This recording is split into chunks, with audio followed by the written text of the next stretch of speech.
മദീനയിൽ ഉംറ ബസ് കത്തി 40ഓളം പേർ മരിച്ചതായി റിപ്പോർട്ട്. മക്കയിൽ നിന്നും പുറപ്പെട്ട ഉംറ ബസ് ടാങ്കറുമായി കൂട്ടിയിടിച്ച് കത്തുകയായിരുന്നു. 43 ഹൈദരാബാദ് സ്വദേശികളാണ് ബസ്സിലുണ്ടായിരുന്നത്. ബസ് ഡീസൽ ടാങ്കറുമായി കൂട്ടിയിടിച്ചതോടെ തൽക്ഷണം തീപിടിക്കുകയായിരുന്നു. അപകടത്തിൽ ഒരാൾ മാത്രം രക്ഷപ്പെട്ടെന്ന വിവരം.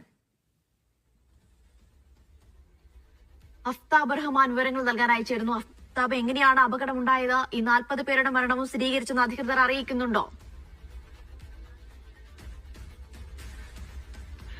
അനിഷ, ഇന്നലെ രാത്രിയാണ് ഈ ഏറ്റവും ദാരുണമായ ഈ ഒരു അപകടം ഉണ്ടാകുന്നത്. രാത്രി സൗദി സമയം 11 മണിയോട് കൂടി, എന്ന് വെച്ചാൽ ഇന്ത്യൻ സമയം ഏതാണ്ട് പുലർച്ചെ 1:30 മണിയോട് കൂടിയാണ് ഈ അപകടം സംഭവിക്കുന്നത്.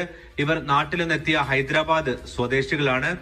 ഇവർ മക്കയിൽ നിന്നും അവിടെയുള്ള ഉംറ കർമ്മം പൂർത്തിയാക്കിയ ശേഷം മദീനയിലേക്ക് തീർത്ഥാടനത്തിനായി പോയതായിരുന്നു. ഈ പോയ വഴി യാമ്പുവിനടുത്തുള്ള ബദർ വഴി, ബദർ എന്നറിയപ്പെടുന്ന